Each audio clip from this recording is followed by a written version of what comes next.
kita ketahui era suku bunga tinggi ini tidak hanya Hmm. terjadi di global saja, tapi di Hmm. Indonesia kan juga sudah naik begitu drastis dari Juli ke Januari kemarin sudah naik 225 basis point, Betul, sekarang betul. di 5,75.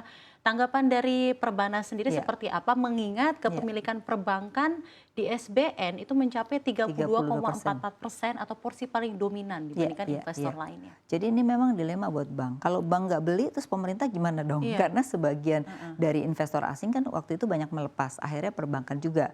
Kalau enggak kan siapa yang beli dan pemerintah juga butuh pendanaan gitu ya. Jadi saya rasa bagus juga bank daripada uang nganggur masuk ke sana gitu ya. Nah era suku bunganya seperti apa? Kalau saya lihat justru Bank Indonesia itu membuat yang namanya ada jamu jamu pahit, ada jamu manis gitu ya. Jadi di mana di Perbankan sini nih Bu, iya, apa maksudnya Bank Bank Indonesianya. Jadi Indonesianya. membuat kebijakan itu tidak semata pada kenaikan suku bunga aja, tapi juga ada kebijakan GWM ya.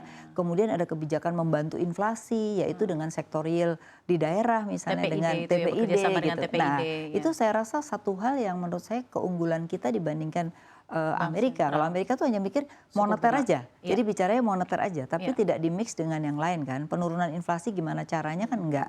Lalu kita ada subsidi BBM misalnya. Betul, Nah, itu kan salah satunya dari KSSK, ada iya, Menteri Keuangan ya, iya. ada Bank Indonesia, Ada dan ada LPS LPS, juga. terus ada OJK. OJK sebagai ini di dalam perbankannya kan gitu. Jadi masing-masing tuh punya kebijakan yang disatukan yang akhirnya jadi industri perbankannya aman, sektor realnya Fiskalnya, tetap jalan, heeh. fiskalnya juga aman gitu. Nah ini yang menurut saya keunggulan di Indonesia itu karena kita ada policy mix namanya. Nah policy mix ini menurut saya perlu dicontoh untuk kebijakan-kebijakan lain di luar sektor keuangan gitu. Nah seringkali di luar sektor keuangan kan enggak, kadang-kadang jalan sendiri-sendiri Iya, iya, gitu. iya. Nah jadi saya melihat di keuangan ini beruntung karena memiliki KSSK yang satu dengan yang lainnya itu selalu kebijakannya Policy mix yang bersama-sama dan begitu cocok. baik ya, Iya. cocok. Karena memang apa yang terjadi di sektor keuangan berdampak ke sektor real, sektor real juga Betul. berdampak ke sektor Kalau keuangan enggak ya kita Bu. udah ngalamin bunganya lebih tinggi lagi gitu dan inflasi bisa tinggi kan. Nah, Kalau karena tidak ada TPID mungkin. betul kalau tidak ada TPID dan tidak ada kebijakan fiskal kan Iya, untuk iya, mensubsidi BBM di tahun lalu. iya. Tahun ini kan BBM udah harganya udah turun. Jadi mungkin subsidinya jauh lebih rendah dibandingkan tahun lalu gitu. Dari 500 triliun nanti subsidinya cuma 200 triliun kan gitu. Nah, jadi memang diperlukan yang kayak gini gitu. Awalnya kan kita enggak juga loh awalnya. Tapi ketika Perpu maka baru semuanya merasakan perlunya adanya mix Kolaborasi policy. semua sektor ya, mix Iya. policy itu Jadi tadi ya. menurut saya ini harus dilanjutkan apalagi sekarang kan Pak Peri sudah terpilih ya. Iya, Harusnya bisa melanjutkan policy mix ini diantara dengan iya. anggota tim yang lain. Itu Nah Bu, sih. tadi kan Anda menyebut mengenai terpilihnya kembali nih Pak Peri Warjio menjadi Gubernur Bank Indonesia. Sebenarnya juga menarik dilihat karena kan ini periodenya 2 periode ya Bu ya. Betul, Ini betul. pertama kalinya sejak BI menghadapi independensi Iya, era ya iya, Bu ya. iya. PR terbesar untuk Pak Peri ini apa dan juga tanggapan dari terpilihnya tersendiri dari Bu Afi ini bagaimana Bu? Ya kalau terpilihnya sih kita udah menduga ya karena memang nggak mungkin orang lain di situ karena melihat situasi penuh Lagi dengan uncertain. betul lagi uncertain dan kita lihat dengan tim yang sekarang ini sudah cukup bagus gitu ya tim sudah bagus kalau diganti nanti jangan-jangan ada policy lain gitu karena kan itu juga dikhawatirkan oleh industri jadi industri malah berharap supaya kita udah aman kita Jadi lagi mikirin stabil aja deh, uncertain pilih yang gitu ya. stabil gitu. Nah jadi itu sudah sesuai dengan prediksi kita lalu yang kedua juga harus kita akui apa yang dilakukan Bank Indonesia selama ini itu justru komunikasinya bagus, Iya. policy mix-nya juga dengan Menteri Hubungannya Keuangannya oke baik kan yang dengan penting ini KSSK. dua ini yang Iya. pegang duit kan cuma dua nih Menteri Keuangan sama BI kan. Kalau OJK kan lebih pada kebijakan, LPS tinggal nunggu keputusan. apa-apa, Nah kalau- gitu. Nah jadi ini menurut saya udah teamwork yang bagus. Nah tantangannya memang masih ada ya. Uncertainty dan resesi ini udah pasti terjadi di negara maju. Satu adalah demand dunia kan turun kan. Berarti apa yang harus kita lakukan untuk tetap menumbuhkan ekonomi berarti kan domestik yang harus dikembangkan ya kan. Berarti satu PR-nya adalah mengembangkan domestik. Jadi CBI bagaimana membantu menjaga inflasi.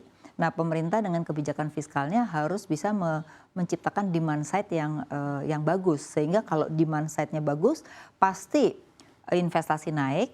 Dan juga ekspor nggak bisa kita harapkan karena ini akan Iya. turun dengan harga dan permintaan. Jadi dua, selain harga komoditas juga permintaan akan turun di tahun ini gitu. Jadi all in all sebenarnya positif note untuk Itu. terpilihnya kembali Benar, Pak Peri benar sebagai sekali. ini. Kalau stabilisasi nilai rupiah bagaimana Oke. Bu ke depannya? Nah rupiah ini sekarang kan Bank Indonesia sudah membuat kebijakan baru nih mengenai DHE. Tapi kan hasilnya belum signifikan ya.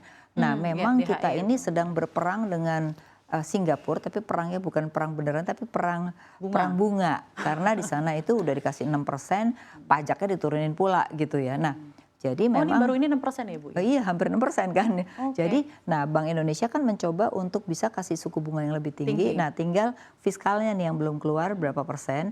Dan mereka kan pasti akan mencari dong mana yang lebih lebih Menguntungkan. menguntungkan kan. Nah, ini adalah yang akan dilakukan sementara oleh Bank Indonesia sampai menjaga nilai tukar itu stabil ya. Jadi ini salah satu. Nah, menurut saya memang perlu diundang bank-bank asing kali ya oleh Bank Indonesia. Ini gimana? Karena pasti kan itu pasti lewat bank asing dong kalau keluar ke Singapura kan. Iya. Nah, apa yang mesti dilakukan kepada bank-bank asing misalnya untuk membantu juga ya di Indonesia supaya nggak capital outflow lah gitu. Jadi memang Nah, tantangan untuk rupiah betul. itu ya, Untuk Bu, rupiah ya? masih ada tantangan karena uang ini sedang berkeliaran kemana-mana, sedang mencari keuntungan yang sebesar-besarnya gitu ya. Karena juga melihat ada begitu banyak ruang spekulasi dengan begitu banyak uncertainties juga ya, Bu, ya? Benar, maka memang kita perlu membangun instrumen-instrumen sih, tidak hanya Bank Indonesia terhadap DHE ya, tapi mungkin perbankan kita juga mulai dibolehkan untuk mengembangkan produk-produk tidak hanya tabungan dan kredit aja gitu ya. Nah, ini saya rasa penting karena kita kan pernah punya masalah di tahun 2008 kan, sehingga kayak produk derivatif udah nggak boleh lagi gitu ya. Nah, mungkin perlu diciptakan lagi ya supaya kita juga bisa mempertahankan investasi dari asing yang di luar dari instrumen yang sudah ada.